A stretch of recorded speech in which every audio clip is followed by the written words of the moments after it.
اعوذ باللہ من الشیطان الرجیم بسم اللہ الرحمن الرحیم الحمد للہ والصلاة علی اہلہ واللعن لأہلہ اما بعد۔ ناظرین محترم، آپ حضرات کی خدمت میں ولادت باسعادت کریم اہل بیت حضرت معصوم قم کے مبارکباد پیش کرتے ہوئے گزارش گزار ہیں کہ پروردگار ہمیں اس کریم اہل بیت کے کرم سے محروم نہ فرمائے۔ جناب معصوم قم یکم ذی قعدہ سن 173 ہجری مدینۃ الرسول کے اعلیٰ ترین گھر میں ایک بیٹی نے آنکھ کھولی، فضائل و کمالات سے آراستہ، آغوش تربیت میں پروان چڑھی۔ چونکہ آپ کی ولادت امام رضا کی ولادت کے 25 سال بعد ہوئی تھی، لہٰذا اہل خانہ میں خوشی کا ماحول قہری ابر تھا۔ بھائی بہن کے درمیان محبت و الفت کا ایک مضبوط بندھن قائم ہوا جو روز بروز مستحکم تر ہوتا چلا گیا۔ والد بزرگوار نے فاطمہ نام رکھا، بھائی امام علی رضا علیہ السلام نے معصومہ کے نام سے یاد کیا، اور دادا امام جعفر صادق نے ولادت سے برسوں پہلے کریم اہل بیت کے نام سے موسوم کیا تھا۔ علم و عرفان سے معمور آغوش تربیت میں زندگی کے ایام گزارے، سرچشمہ علم و عرفان سے گھونٹ گھونٹ سیراب ہوئی اور علم و عرفان کے بلند ترین مرتبے پر فائز ہوئی، جس کے سبب راویان حدیث نے محدثہ کے لقب سے یاد کیا ہے۔ صاحب الغدیر علامہ امینی نے امام جعفر صادق کا یہ قول نقل کیا ہے، جس میں امام نے فرمایا: آگاہ ہو جاؤ، اللہ کا حرم مکے میں، پیغمبر خدا کا حرم مدینہ منورہ میں، امیر المومنین کا حرم کوفہ میں ہے، اور میرا اور میرے بعد میرے فرزندوں کا حرم قم ہے۔ جان لو، جنت کے 8 دروازوں میں سے 3 دروازے قم کی طرف کھلتے ہیں۔ ہماری اولاد سے ایک بیٹی فاطمہ وہاں دنیا سے رخصت ہوگی، جس کی شفاعت سے تمام شیعہ جنت میں داخل ہوں گے۔ امام جواد نے ارشاد فرمایا: جو شخص ہماری پھوپھی کی قم میں زیارت کرے گا، اس کا اجر جنت ہے۔ امام رضا نے فرمایا: جو قم میں فاطمہ کی زیارت کرے گا وہ جنتی ہوگا۔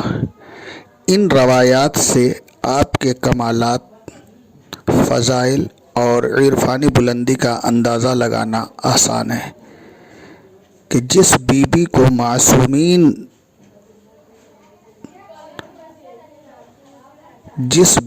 معصومین مدح سرائی کریں، اس کے کمالات کا اندازہ لگانا خطا کار بشر کی قوت تخیل سے بالاتر ہے۔ تاریخی بیانات کی روشنی میں آپ نے چند روز ہی قم میں قیام فرمایا تھا، مگر آپ کے وجود کے برکات و فیوز آج بھی قم اور اہل قم پر نظر آتے ہیں۔ علماء و محققین نے معصوم قم اور جناب زہرا کے درمیان کچھ مشابہتیں بھی بیان کی ہیں روایات کی روشنی میں۔ ان میں سے ایک مشابہت یہ ہے کہ رسول خدا حضرت محمد مصطفیٰ صلی اللہ علیہ وآلہ وسلم نے فاطمہ زہرا سلام اللہ علیہا کے بارے میں ارشاد فرمایا کہ آپ پر آپ کے والد فدا ہوں، اور امام موسی کاظم نے بھی اپنی بیٹی معصوم قم کے لیے یہی جملہ بیان فرمایا۔ امام علی رضا نے آپ کی زیارت میں آپ کو صاحب منزلت رفیع کہا ہے، یعنی آپ بلند منزلت کی حامل تھی، جس کا ثبوت بہت سارے تاریخی واقعات سے مل سکتا ہے۔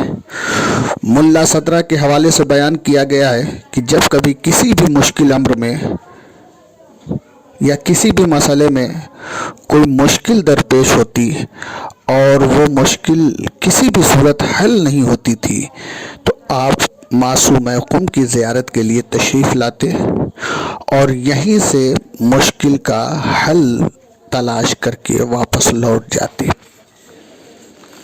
اس عظیم بارگاہ میں کائنات کے بے شمار افراد نے اپنی مرادیں حاصل کیا۔ ایسی عظیم خاتون جس کی زیارت کو معصوم نے اپنی زیارت کے ہم مرتبہ قرار دیا ہے۔ امام رضا نے ارشاد فرمایا، جس نے معصومہ کی زیارت کیا اس نے میری زیارت کیا۔ آپ کے وجود بابرکت نے شہر قم کی عظمت کو چار چاند لگا دیے۔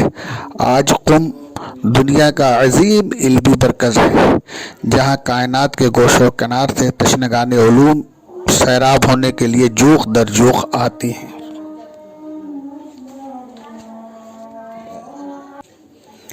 یہ وہ کریمہ تھیں جس نے خلق خدا کو معنوی فیوز روحانی برکات سے مسلسل مستفیض کیا ہے۔